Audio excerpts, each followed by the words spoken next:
Una manera de honrar al hombre de Dios es, como dije, a través de la obediencia, a través de ser un escudero del pastor, a través de levantarle las manos, a través de reportar cualquier cosa que pueda afectar la unión de la iglesia. Realmente convertirte en un defensor del hombre de Dios. He sido testigo de muchas personas, ¿verdad?, que reciben una palabra, una profecía, personas que van a tener ministerio, que van a ser profetas a las naciones, que tal vez van a ser pastores, y como que se le mete un espíritu microondas. Eso fui yo, esto no es planeado.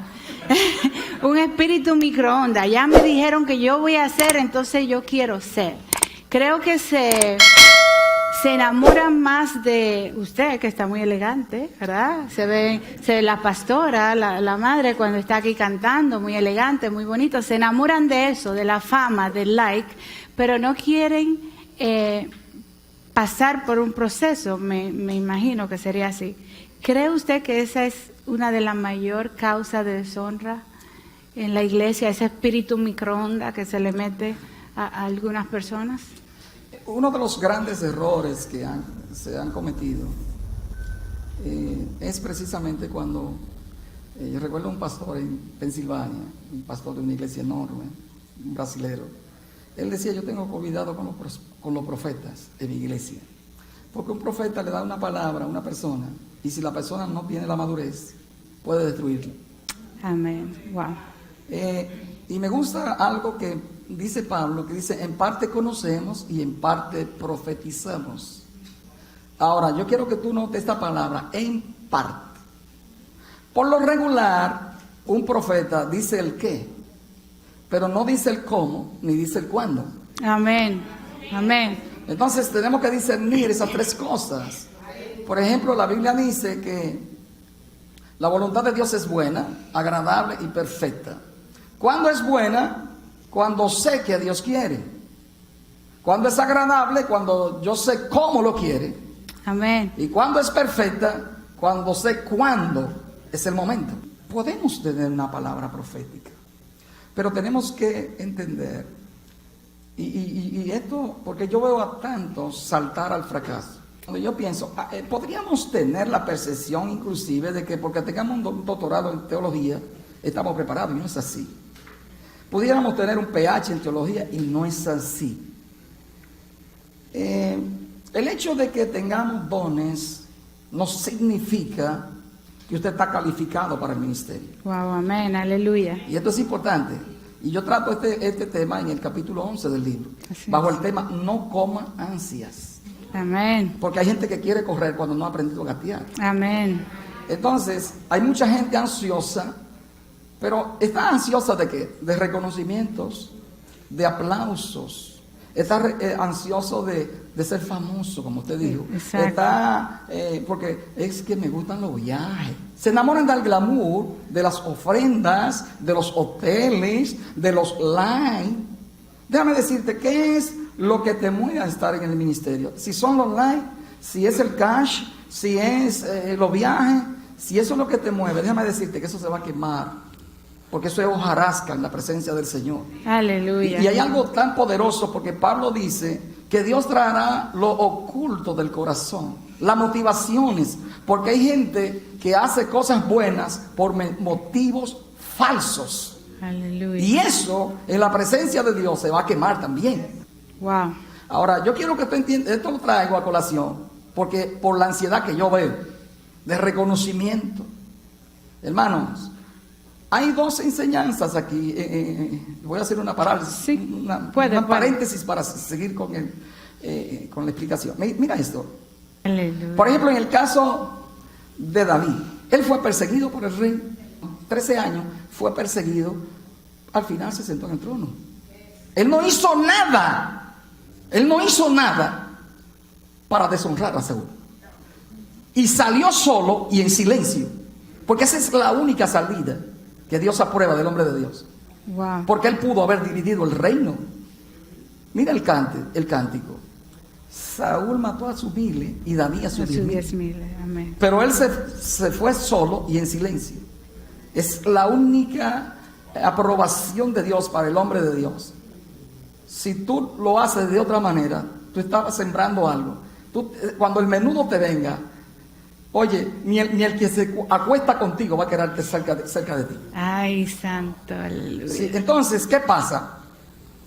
En el caso de Moisés, por ejemplo, tú podrías pensar en Moisés, un hombre con tanta preparación. ¿Sabe lo que dice la Biblia de Moisés? Hechos capítulo 7, era poderoso en palabra y en obras, y fue enseñado en toda la sabiduría de los egipcios. De manera que, y Primera de Reyes capítulo 4 habla de la fama de Egipto, porque tenemos que entender que Egipto era el Harvard de la antigüedad, el epicentro de la cultura y del desarrollo intelectual en la antigüedad. Era Alejandría, y Moisés estudió ahí. Las escuelas, por ejemplo, de astronomía, las escuelas de medicina, de matemática, eran muy famosas. Y Moisés tenía una preparación increíble. Y Moisés también, en parte, yo veo que tipifica a los creyentes que quieren la cosa tipo microondas, como tú dijiste. ¿Sabe por qué?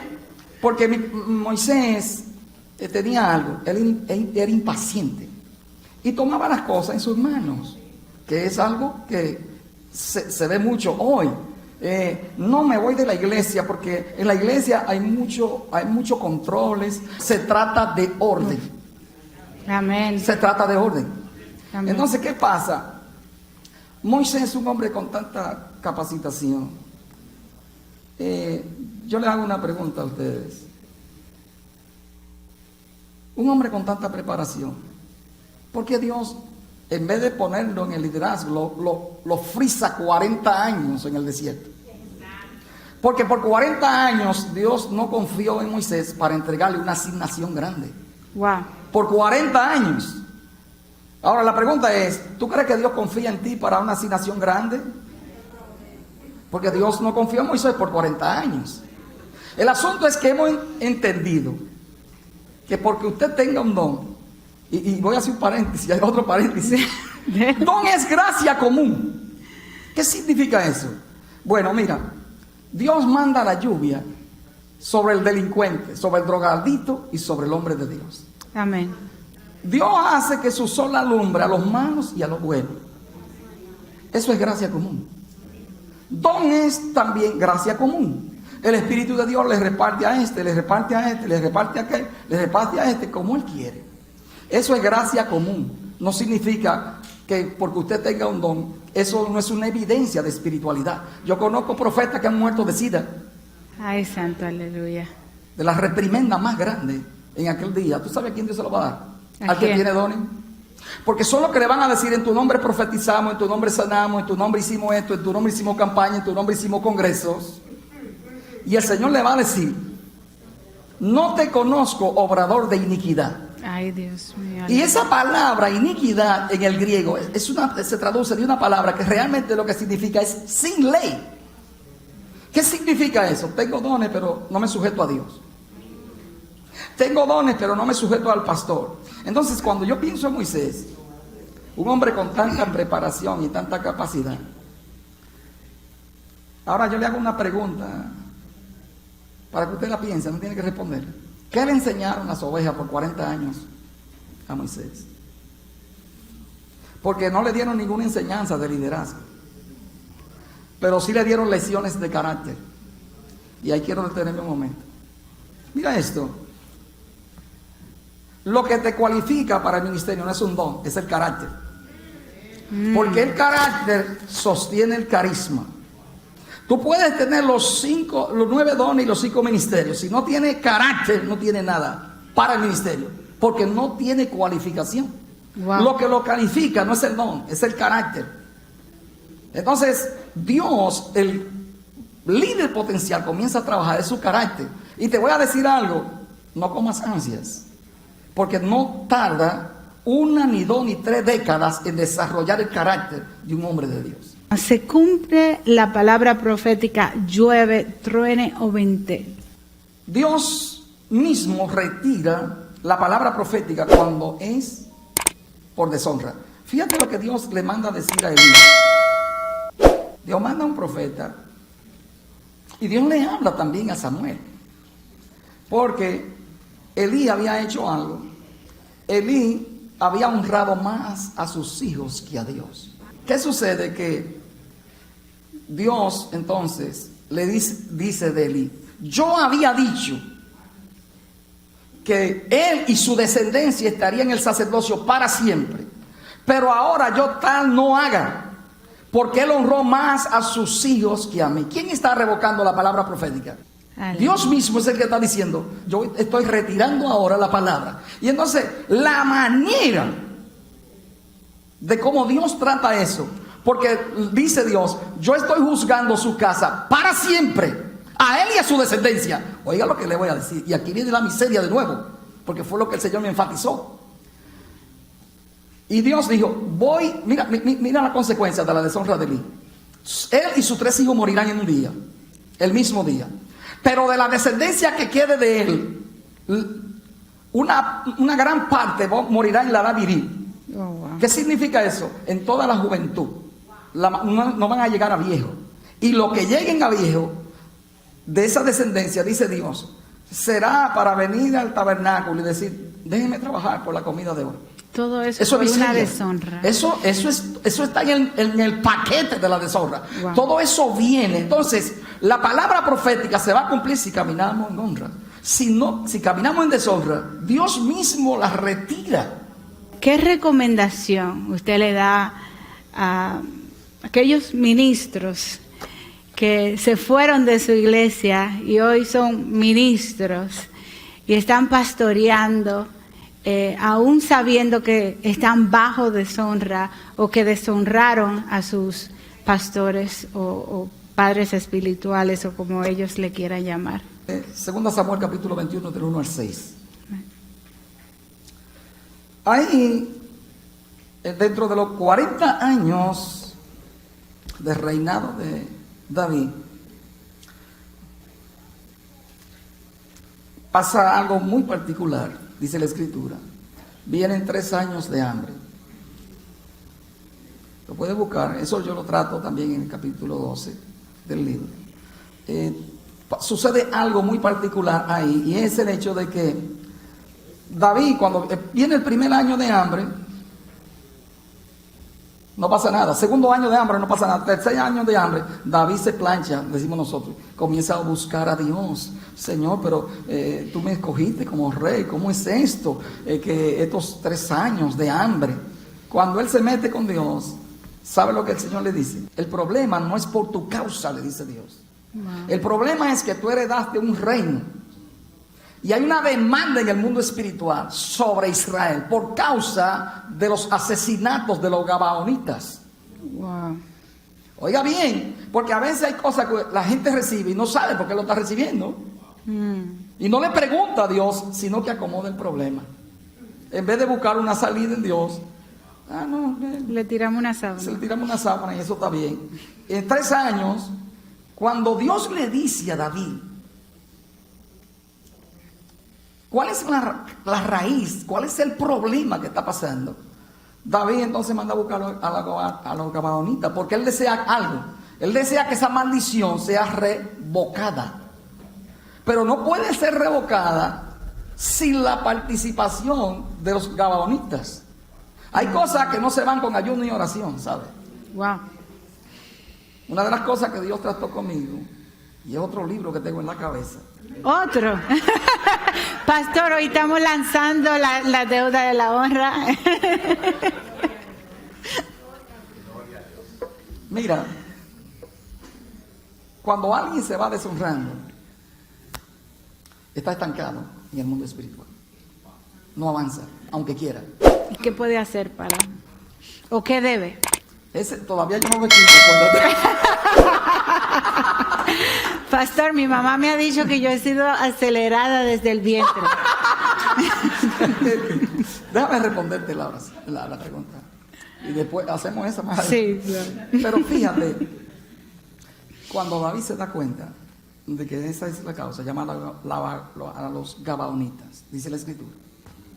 Y le dice a los gabaonitas, porque hay un asunto, mire hermano, y esto se ve tanto en los ministerios. Hay un pacto entre Gabaón e Israel, y no representaba ningún problema Gabaón, los gabaonitas, porque eran aguateros y leñadores. Wow. No representaban ningún problema, y había un pacto. Hoy es que la gente rompe los pactos. Alguien está en este ministerio y ve uno que tiene más seguidores, se va para donde el otro, y se va para donde el otro, y se va para donde el otro, y vive rompiendo pactos, y usted no sabe la implicación que eso tiene en el mundo espiritual. Wow. Entonces, como David quiere remover la maldición, se reúne con ellos y dice, ¿cuál es la demanda de ustedes por causa de los muertos que hizo Saúl? Y entonces los gabaonitas le dicen a David, no queremos dinero de Israel. Es una oportunidad muy linda para recobrar la libertad y salir de ser leñadores y aguateros. Pero él le dice, no queremos el oro de Israel, pero no queremos que ninguno de Israel muera. No queremos prebendas.